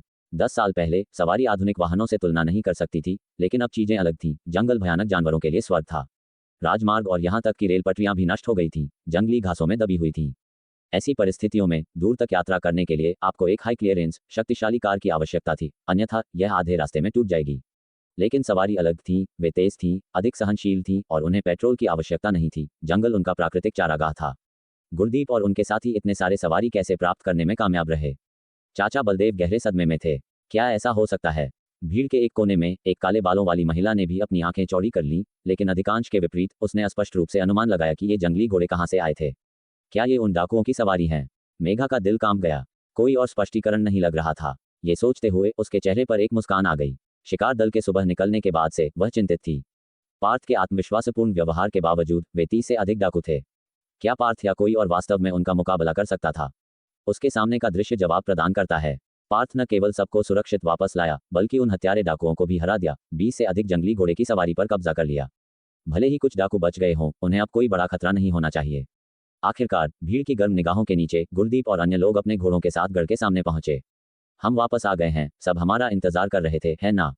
गुरदीप ने हंसते हुए गर्मजोशी से कहा। भीड़ एक पल के लिए शांत रही और फिर गड़गड़ाहट वाली जयकार में फूट पड़ी, जैसे वापस आए नायकों का स्वागत कर रही हो। जब शोर आखिरकार शांत हुआ तो कोई मदद नहीं कर सका, लेकिन पूछा, गुरदीप, तुम्हारे रास्ते में वास्तव में क्या हुआ? तुम इतने सारे जंगली घोड़े कैसे वापस लाए? हाँ गुरदीप भाई, ये सब क्या है? हमें जल्दी बताओ। अपने घोड़ों को ले जाते हुए समूह ड्रॉब्रिज को पार करके गढ़ में लौट आया। बाहर से झांकने वाली आंखों को रोकने के लिए ड्रॉब्रिज तुरंत उठा लिया गया। ये वास्तव में एक रोमांचक कहानी है। पार्थ के कारण हमने न केवल खतरा पार किया, बल्कि इतने सारे जंगली घोड़े भी वापस लाए, गुरदीप ने मुस्कुराते हुए कहा। घटनाओं को याद करते हुए उसका दिल कांप गया। स्विस अनगिनत आंखें पार्थ पर केंद्रित हो गईं, प्रशंसा से भरी हुई। पार्थ भाई, तुम अद्भुत हो। विजय और अन्य तुरंत उत्साह से चिल्लाए। उन्होंने अनुमान लगाया था कि जंगली घोड़े पार्थ से निकटता से संबंधित थे। पार्थ मुस्कुराया और हाथ हिलाया। उसकी नजर अनजाने में मेघा से मिली। उसने एक कोमल मुस्कान दी, जिससे वह शर्मा गई और जल्दी से अपना सिर नीचे कर लिया, लेकिन उसके होठों पर एक मुस्कान आ गई। इस बीच अरुण ने पहले ही अपने रोमांच का वर्णन करना शुरू कर दिया था। सबने सांस रोककर सुनी, जंगली घोड़ों को कम उत्साह और अधिक विस्मय से देखते हुए। क्या ये वास्तव में इतना खतरनाक था? उनमें से कई ने डाकुओं की क्रूरता को अपनी आंखों से देखा था, कुछ ने तो उनमें अपने प्रियजनों को भी खो दिया था। फिर भी 30 से अधिक डाकू मारे गए, एक एक करके पार्थ के तीरों से, बिना किसी जीवित बचे। पार्थ भाई बहुत भयंकर हैं। विजय दंग रह गया था। एक आदमी ने 30 से अधिक डाकुओं को मार गिराया, जो लगभग पूरी तरह से सशस्त्र थे, और न केवल उन्हें मारा बल्कि उनकी सवारी भी वापस लाया। वास्तव में कौशल साहस देता है। जोहेब ने टिप्पणी की। उसके होंठ अनजाने में हिले। अगर वह पार्थ की जगह होता, एक दौड़ते हुए हमलावर का सामना करते हुए वह धनुष खींचने के बारे में भी नहीं सोच सकता था, भागने की तो बात ही क्या। ये कहा गया, ये खतरों से भरा भी था, एक गलती सब कुछ खर्च कर सकती थी। हाँ, ये सवारी बहुत मुश्किल से कमाई गई हैं। लोग शांत होने लगे, अपने सामने जंगली घोड़ों के दृश्य से गहरे प्रभावित हुए। चाचा बलदेव ने पार्थ को एक नजर देखा और सिर हिलाया। पार्थ ने कभी उन्हें आश्चर्यचकित करना बंद नहीं किया, खासकर इस बार। कौन जानता है, अगर उसे और बढ़ने का समय दिया जाए तो वह किस तरह का व्यक्ति बन सकता है। उसने आह भरते हुए सोचा, आंखें प्रत्याशा से भरी थीं। प्रेम अंकल, गुरदीप ने अपने बगल में मजबूत आदमी को संबोधित किया। हमें इन घोड़ों की सवारी करना सिखाने के लिए हम आप पर निर्भर हैं। ये सुनकर सबने अपनी निगाहें घुमाईं, आंखें उत्साह से चमक उठीं। हाँ, अगर हम सब सवारी करना सीख गए तो हम तेजी से चल सकते थे, शिकार और व्यापार बहुत आसान हो जाएगा। कोई बात नहीं, इसे मुझ पर छोड़ दो। प्रेम अंकल हंसे। मैं उन्हें खिलाने का भी ध्यान रखूंगा, लेकिन गुरदीप, तुम्हें मदद के लिए और लोगों को नियुक्त करना होगा। मैं अकेले इन सब जंगली घोड़ों को नहीं संभाल सकता। पहले टीम में उनकी उपस्थिति न्यूनतम थी, ज्यादातर केवल शिकार ढोना। लेकिन अब उन्हें अपने कौशल का प्रदर्शन करने के लिए एक मंच मिला। आदमियों की चिंता मत करो, मैं इसका इंतजाम करूंगा। गुरदीप ने सिर हिलाया। हालांकि गढ़ में वयस्क पुरुषों की कमी थी, लेकिन घास काटने और जंगली घोड़ों को खिलाने में मदद करने के लिए बहुत सारी महिलाएं और बच्चे थे। अच्छा, ये राहत की बात है। प्रेम अंकल खुश थे। जब तक हम उनकी अच्छी देखभाल करते हैं, भविष्य में हमारे गढ़ में जंगली घोड़ों की कमी नहीं होगी। ये सुनकर सब रोमांचित हो गए। हाँ, इस झुंड में काफी मादाएं थीं। जल्द ही गढ़ में बछड़े हो सकते थे। तब तक सवारों से भी अधिक घोड़े हो सकते थे। चर्चा करने के बाद गुरदीप ने हंसी से भरे माहौल के बीच अनाज और नमक वितरित करना शुरू कर दिया। सबके चेहरे भविष्य के लिए उम्मीद से चमक रहे थे। खासकर वे जो गुप्त परिवार के गढ़ से अभी अभी शामिल हुए थे, उन्हें अपने दिलों में सुरक्षा की भावना महसूस हुई। गुप्त परिवार के गढ़ की तुलना में गुरदीप के गढ़ में रहना वास्तव में बहुत अधिक उम्मीद भरा था। ये देखकर पार्थ ने राहत की सांस ली। विजय और अन्य को सिर हिलाया, फिर लूट का एक बड़ा बैग ले लिया। उसने अपनी मां और छोटे भाई को बुलाया और घर लौट आया। वाह, चेतन की आंखें हर तरह की चीजों से भरी मेज को देखकर चमक उठी। दीपा ने अपना मुंह ढक लिया, आंखों में भी अविश्वास झलक रहा था। चाकू, toilet paper, nail clipper, lighter, माचिस और विभिन्न मसाले, यहाँ तक कि सूजन रोधी और बुखार की दवाएं भी। ये चीजें जो 10 साल पहले आम थीं, अब कीमती हो गई थीं, कम से कम गढ़ में रहने वालों के लिए। पार्थ, ये सब डाकुओं से थे। दीपा ने देखा। उसकी आंखें खुशी और घबराहट दोनों से भरी थीं। हाँ, पार्थ ने मुस्कुराते हुए सिर हिलाया। माँ, तुम्हें जो चाहिए ले लो, बाकी मैं बांट दूंगा। सबसे पहले उसे चाचा बलदेव को कुछ देना था, फिर मेघा को, विजय, जोहेब और कुछ अन्य को भी कुछ मिलेगा। ठीक है। दीपा ने सिर हिलाया, सावधानी से लगभग आधी चीजें चुनी, फिर पार्थ को देखकर मुस्कुराई। इतना काफी है, बाकी तुम दूसरों को दे सकते हो। ठीक है माँ, ये तुम्हारे लिए है। पार्थ ने दूसरे बैग से साबुन की 2 टिकियां निकाली। दीपा की आंखें तुरंत चमक उठीं। भाई, ये तुम्हारे लिए हैं। पार्थ ने बैग से कई चीजें निकालीं। वाह, शतरंज, गो और ताश। चेतन खुशी से नाच उठा। पार्थ, ये जरूर महंगे होंगे। दीपा ने चिंतित होकर पूछा। इनमें से अधिकांश चीजें शायद नहीं खरीदी गई थीं। पैसे से बहुत चावल खरीदा जा सकता था। माँ, इनमें ज्यादा खर्च नहीं हुआ, चिंता मत करो। पार्थ मुस्कुराया, अपने भाई के सिर पर थपथपाया, अपनी माँ को देखा। बस इतना ही, मैं बाद में वापस आऊंगा। वैसे पिताजी ने भी तुम्हारे लिए कुछ खरीदा है।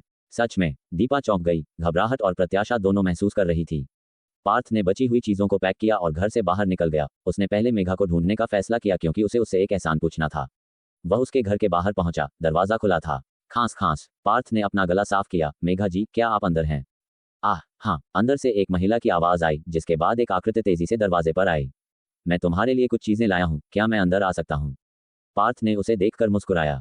कृपया अंदर आइए, मेघा ने जल्दी से कहा। उसका चेहरा लाल हो गया। पार्थ ने बंडल को मेज पर रखा, उसे खोला और एक इशारा किया, बेझिझक चुने। आह, मेघा थोड़ी उलझन में लग रही थी। उसकी आंखें मेज की चीजों पर टिकी थीं। हालांकि ये पुरानी, इस्तेमाल की हुई चीजें थीं, उसने पहले कभी इतनी अच्छी चीजें नहीं रखी थीं। इसके अलावा उसने कुछ मसाले देखे। क्या आप सच में कह रहे हैं कि मैं कुछ भी चुन सकती हूँ? उसने सावधानी से पूछा। हम, अपनी पसंद चुनो। पार्थ ने गारंटी देने के लिए अपनी आवाज पर जोर दिया। मेघा ने फिर अपना हाथ बढ़ाया, लंबे समय तक संकोच किया और आखिरकार एक दर्पण और कैंडी का एक छोटा डिब्बा चुना। ठीक है, मैंने चुन लिया है। उसने पार्थ को देखा और फुसफुसाया। पार्थ ने असहाय होकर सिर हिलाया और एक एक करके चीजें बाहर निकालने लगा, उन्हें मेज पर रखते हुए। ठीक है, बस पार्थ, ये सच में काफी है। पार्थ को पहले ही लगभग 10 चीजें निकालते हुए और रुकते हुए न देखकर मेघा घबरा गई। मुझे सच में इतना नहीं चाहिए, तुम्हें ये दूसरों को बांटने चाहिए। कोई बात नहीं। कुछ और चीजें निकालने के बाद पार्थ आखिरकार रुक गया। ये बहुत ज्यादा है। मेज पर 10 से अधिक चीजों को देखकर मेघा हैरान थी, उसका चेहरा लाल था। और यह भी है। पार्थ ने अपनी जेब से साबुन की एक टिकिया निकाली। तुम्हारे लिए। यह क्या है? मेघा की आंखें चमक उठी। उसने खुशी से कहा, फिर भी शर्माते हुए, क्या ये सच में मेरे लिए है? लेकिन मैंने पहले ही बहुत कुछ ले लिया है। ये कुछ नहीं है। पार्थ मदद नहीं कर सका लेकिन हंसा। इस बार तुम्हारी चेतावनी के कारण हम खतरा टालने में सफल रहे और हमें बहुत कुछ मिला। अगली बार जब हम सामान का आदान प्रदान करेंगे, तुम्हें जो भी चाहिए बस मुझे बताना और मैं तुम्हारे लिए खरीद लाऊंगा। नहीं, जरूरत नहीं है, ये चीजें पहले ही बहुत कीमती हैं, मैं तुम्हें और खर्च नहीं करने दे सकती। मेघा ने जल्दी से सिर हिलाया। पार्थ शिकार पर जाता है, ये खतरनाक और थकाऊ दोनों होता है, और वह आखिरकार कुछ शिकार करने में कामयाब रहा और उन्हें पैसे के लिए बदल दिया। ये वास्तव में बहुत मुश्किल से कमाए गए पैसे थे। पार्थ मुस्कुराया और अपने बटुए से नकदी का एक मोटा ढेर निकाला, उसे मेज पर रखा। मेघा अचानक दंग रह गई। यह क्या है? उसने मेज पर रखे पैसे को देखा, बिजली गिरने जैसी वहीं खड़ी रह गई। डाकुओं से लिया गया। पार्थ ने 1000 रुपये के मूल्य का एक लाल बिल निकाला और उसे उसके सामने रखा। अगली बार जब तुम बाहर जाओ, जो भी तुम्हें खरीदना है, बस ये पैसा लो और मुझे ढूंढो। नहीं, ये बहुत ज्यादा है। मेघा डर गई और बार बार हाथ हिलाया। वह 1000 रुपये है। चीजें कितनी भी महंगी क्यों ना हो, 1000 रुपये बहुत सारा जीवन यापन का सामान खरीद सकते थे। ये तुम्हारा है, इसे लो, मैं एक बार पैसा देने के बाद वापस नहीं लेता। पार्थ ने कहा। बाकी पैसे को वापस अपने बटुए में रख दिया और उसे सुरक्षित रखा। इस बार मेघा की चेतावनी के बिना वे डाकुओं की चाकू के नीचे निश्चित मौत का सामना कर सकते थे। इसलिए 1000 रुपये देना उचित था। लेकिन मेघा परेशान लग रही थी, फिर भी इसे स्वीकार करने को तैयार नहीं थी। वास्तव में तुम्हें धन्यवाद देने के अलावा मैं एक एहसान के लिए भी आया था। पार्थ ने एक पल के लिए संकोच किया लेकिन फिर भी बोला।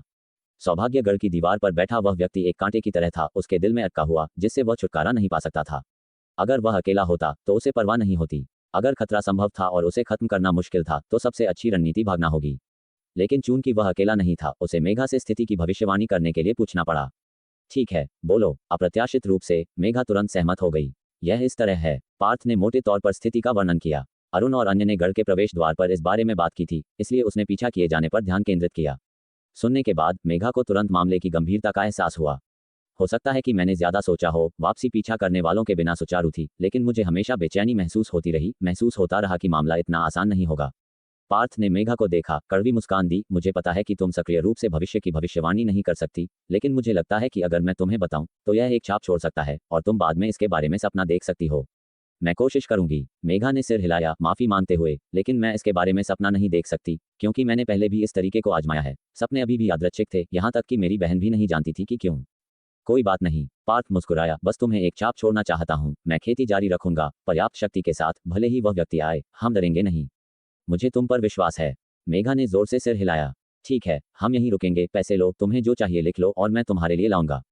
पार्थ ने बंडल को फिर से पैक किया और खड़ा हुआ। मैं अब चलता हूँ। मेघा उसे दरवाजे तक ले गई। पार्थ को जाते हुए देखा। उसकी भौहें कसकर बंधी थीं, बहुत परेशान थी।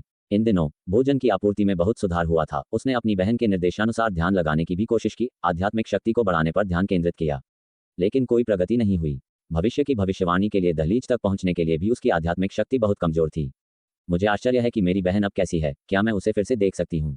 उसने सोचा। उदासी उमड़ पड़ी और वह खुद को रोने से रोक नहीं पाई। किसी कारण से पार्थ ने महसूस किया कि उसके दिल का कोहरा बहुत छंट गया है। क्या ये साझा करने के कारण है? उसे एक प्रेरणादायक उद्धरण याद आया जो उसने पढ़ा था। अगर तुम अपने दोस्त को अपनी खुशी के बारे में बताते हो तो तुम्हें दुगनी खुशी मिलेगी। अगर तुम अपने दुख को एक दोस्त के साथ साझा करते हो तो यह आधा हो जाएगा। भूल जाओ, ज्यादा मत सोचो, चाचा बलदेव को ढूंढना बेहतर है।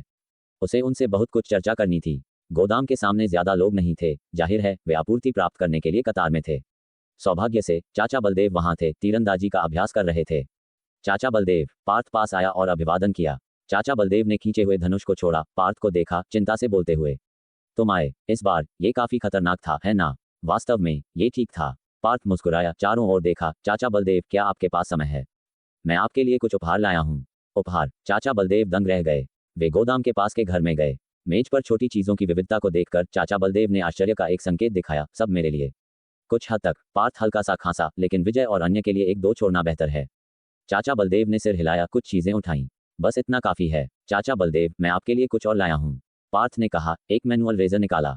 चाचा बलदेव की आंखें चमक उठी, फिर उन्होंने 2 बार खांसा। तुम विचारशील लड़के हो, ठीक है, मैं इसे स्वीकार करता हूँ। ये कहते हुए उन्होंने चुपचाप रेजर को हटा दिया और पूछा, वापस रास्ते में क्या तुमने कोई ध्यान आकर्षित किया? पार्थ दंग रह गया, फिर मेघा के साथ चर्चा किए गए मामले को बताया। कहावत है, एक चाचा बलदेव से बेहतर 3 मोची। चर्चा करने के लिए अधिक लोग समाधान ढूंढ सकते हैं। चाचा बलदेव का चेहरा गंभीर हो गया। क्या ये सौभाग्य गढ़ के गार्ड द्वारा खोजा गया था? हाँ, पार्थ ने आह भरी। मुझे नहीं पता कि उसने मुझे कब देखा, लेकिन उस समय उन जंगली घोड़ों को छोड़ना मेरे लिए बहुत मुश्किल था। चाचा बलदेव ने सिर हिलाया। जंगली घोड़ों की सहायता गढ़ के लिए अपार थी, या उस मामले के लिए किसी भी गढ़ के लिए। मुझे लगता है कि तुम्हें ज्यादा चिंता करने की जरूरत नहीं है। उन्होंने सांत्वना दी। हालांकि गार्ड ने देखा, उसने हमारा पीछा नहीं किया, है ना? जब तक हम सावधान और कम महत्वपूर्ण रहते हैं, कुछ भी नहीं होना चाहिए। पार्थ ने सिर हिलाया और जोया बंधु से मिलने और महल में प्रवेश करते हुए पहचाने जाने की व्याख्या की। उस समय लगभग हर किसी का ध्यान हम पर था। मुझे चिंता है कि उसने सुना होगा। चाचा बलदेव का चेहरा गंभीर हो गया। वास्तव में यह एक संभावित परिदृश्य था। प्राचीन काल से धन हमेशा मोहक रहा है। यहाँ तक कि समृद्ध समय में अचानक धन ईर्ष्या को आकर्षित करता है। इस सर्वनाश में जहाँ दिल अप्रत्याशित हैं, तो क्या कहना? चाचा बलदेव। वापस रास्ते में मुझे हमेशा पीछा करने वालों की चिंता थी, लेकिन कोई नहीं थे। पार्थ का चेहरा गहरा हो गया। हालांकि अगर उसे हमारी असली पहचान पता थी तो ये समझ में आता है। कमरे में माहौल दमनकारी हो गया। निस्संदेह ये सबसे खराब स्थिति थी। मैं सोच रहा हूँ, क्या हमें सबको पूर्व गुप्त परिवार के गढ़ में स्थानांतरित कर देना चाहिए? पार्थ कड़वी मुस्कान दिया। ये वास्तव में परेशानी भरा होगा, लेकिन ये सबसे सुरक्षित विकल्प था। ये कितने समय तक छिपा रह सकता है यह अनिश्चित है।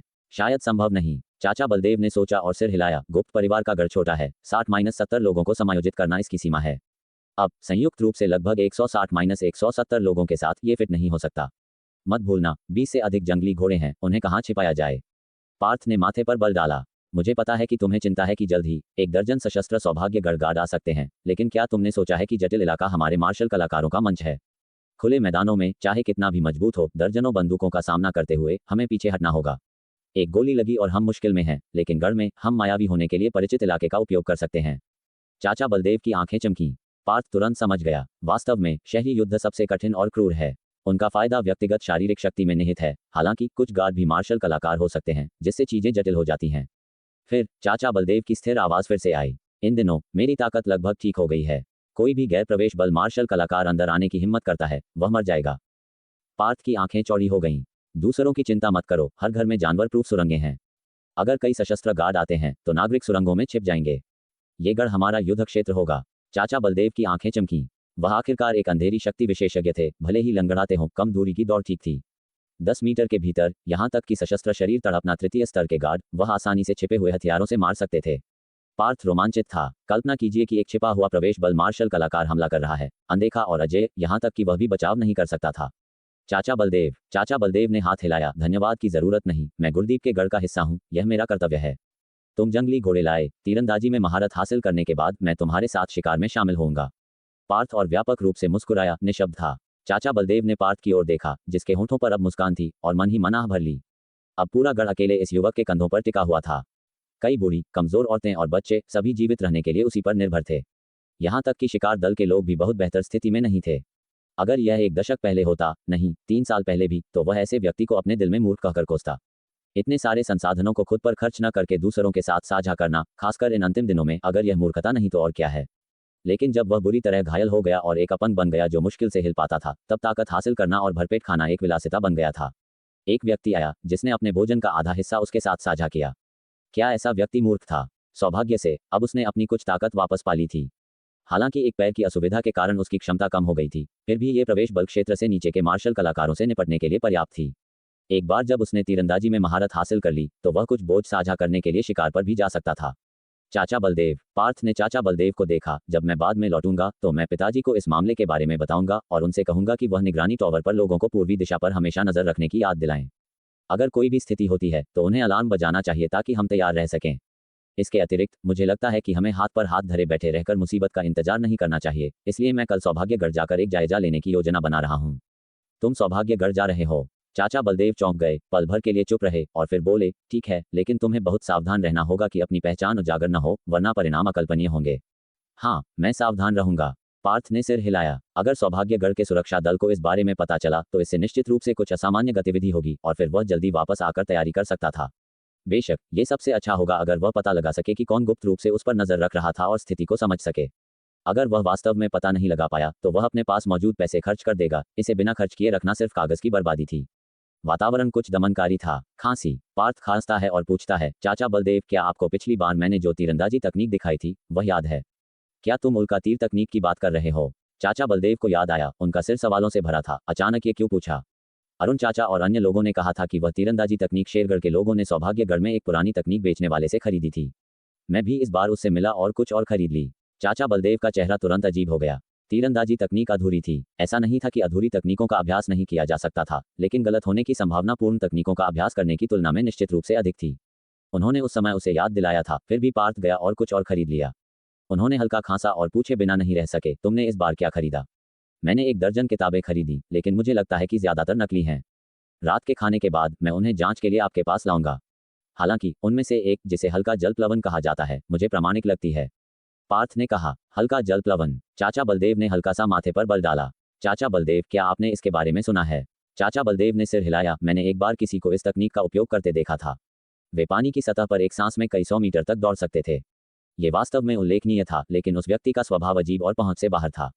सच में? पार्थ को थोड़ी निराशा महसूस हुई, लेकिन उसने जारी रखा, मैंने इसमें पढ़ा कि इसके लिए अभ्यासी के पास मूल शरीर तकनीक की नींव होनी चाहिए। चाचा बलदेव, मूल शरीर तकनीक और मूल कदम तकनीक में क्या अंतर है? यह एक सवाल था जिसने उसे लंबे समय से उलझन में डाल रखा था। चाचा बलदेव ने जवाब दिया, अन्य मार्शल आर्ट्स की तुलना में हल्की फुल्की चाल सबसे कठिन है, जिसका अभ्यास करना और जिसमें महारत हासिल करना सबसे मुश्किल है। लेकिन एक बार इसमें महारत हासिल हो जाए तो ये युद्ध में चकमा देने और पीछा करने दोनों के लिए अत्यधिक उपयोगी है। जहां तक मूल शरीर तकनीक और मूल कदम तकनीक के बीच अंतर की बात है, तो वास्तव में ज्यादा अंतर नहीं है। वे दोनों ही बुनियादी मार्शल आर्ट्स हैं। मार्शल कलाकार बुनियादी कदमों से शुरुआत करते हैं और धीरे धीरे पूरे शरीर को जोड़ते हैं, जिसका समापन शरीर तकनीक में होता है। तो मूल शरीर तकनीक मूल कदम तकनीक का उन्नत संस्करण है। पार्थ को अचानक एहसास हुआ, अगर तुम इसे उस तरह से सोचते हो तो हाँ। चाचा बलदेव पल भर के लिए चौंक गए, फिर बोले। पार्थ ने गहरी सांस ली। इसका मतलब यह था कि मार्शल आर्ट को पूरा करने के लिए उसे मूल कदम तकनीक से शुरुआत करनी होगी, एक निश्चित स्तर हासिल करके मूल शरीर तकनीक को अनलॉक करना होगा और फिर मूल शरीर तकनीक को एक निश्चित स्तर तक बढ़ाना होगा। मुश्किल काफी लग रही थी। तो तुम मूल शरीर तकनीक का अभ्यास करना चाहते हो? हाँ, पार्थ ने तुरंत कहा। उसकी ताकत, शरीर और फुर्ती में उसका फुर्ती गुण सबसे कम था, लेकिन यह विशेषता निर्विवाद रूप से महत्वपूर्ण थी, खासकर एक तीरंदाज के लिए। अगर वह उन डाकुओं से निपटते समय 2 गुना तेज होता तो यह और भी आसान होता। ठीक है, चाचा बलदेव सहमत हो गए। कल मैं तुम्हें मेघ पुष्प मुद्रा का अभ्यास करना सिखाऊंगा। शरीर तकनीक को प्रशिक्षित करने का यह सबसे तेज तरीका है, लेकिन इसके लिए कुछ तैयारी की आवश्यकता है। धन्यवाद चाचा बलदेव। पार्थ ने मुस्कुराते हुए जल्दी से अपना आभार व्यक्त किया। कोई बात नहीं। चाचा बलदेव ने हाथ हिलाया। केवल तुम्हें ही नहीं बल्कि दूसरों को भी शरीर तकनीक का अभ्यास करना चाहिए। अब समय बदल गया है। पहले जो शरीर तकनीक में कुशल थे वे दीवारों पर चढ़ सकते थे और पानी पर सैकड़ों मीटर दौड़ सकते थे। अब वे शायद एक नरकट के सहारे नदी पार कर सकते थे। शरीर तकनीक का महत्व स्वतः स्पष्ट था। चाचा बलदेव, मैं कृपाण तकनीक भी सीखना चाहता हूँ। पार्थ ने मौके का फायदा उठाया। छायाहीन तीव्र कृपाण और हल्का जल प्लवन, इन मार्शल आर्ट्स को जल्द से जल्द पूरा करना सबसे अच्छा था। जहां तक वज्र अभेद्य दिव्य कौशल की बात है, उसे इस समय पूरा होने की कोई उम्मीद नहीं दिख रही थी। वास्तव में बुनियादी कृपाण तकनीक सीखना सीधा है। इसे अनलॉक करने के लिए किसी को बस कुछ बार कृपाण घुमाने की जरूरत होती है, लेकिन तेजी से प्रगति के लिए चाचा बलदेव के साथ द्वंद्व युद्ध की आवश्यकता थी। क्यों न ये सब एक साथ बता दिया जाए? ठीक है, चाचा बलदेव तुरंत सहमत हो गए। अगर यह कोई और होता तो वह निश्चित रूप से उन्हें बहुत अधिक चीजों में न पढ़ने की सलाह देते, लेकिन पार्थ, उसे इसकी आदत हो गई थी। ये देखते हुए कि देर हो रही थी और भूख लग रही थी, पार्थ ने अपनी गठरी छोड़ दी, रात का खाना खाने और फिर बुनियादी कृपाण तकनीक सीखने के लिए वापस आने की योजना बनाई। कल सौभाग्यगढ़ से लौटने के बाद वह बुनियादी शरीर तकनीक का अभ्यास करेगा। उसका लक्ष्य जल्द ही छायाहीन तीव्र कृपाण और हल्का जल प्लवन को पूरा करना था। बेशक दैनिक तीरंदाजी का अभ्यास आवश्यक था, उसे महसूस हुआ कि उसकी बुनियादी तीरंदाजी में एक नया लक्षण जल्द ही अनलॉक होने वाला है। इसके अतिरिक्त ताइची मुट्ठी और उल्का तीर तकनीक में भी सुधार की जरूरत थी। ऐसा लगता है जैसे अनुभव अंक कभी पर्याप्त नहीं होते। अपने विशेषता पैनल को देखते हुए उसने महसूस किया कि वह अब तक अपनी विशेषताओं की जांच करने के लिए बहुत चिंतित था। ठीक। तो दोस्तों, ये था आज का सफ़र जेएस नोवेल वर्ल्ड के साथ, जहाँ हर कहानी में होता है ट्विस्ट और थोड़ी सी मस्ती। अगर आपको मज़ा आया हो तो लाइक, शेयर और सब्सक्राइब करना ना भूलें। मिलते हैं अगले एपिसोड में। तब तक बने रहिए जेएस नोवेल वर्ल्ड के अद्भुत दुनिया के साथ।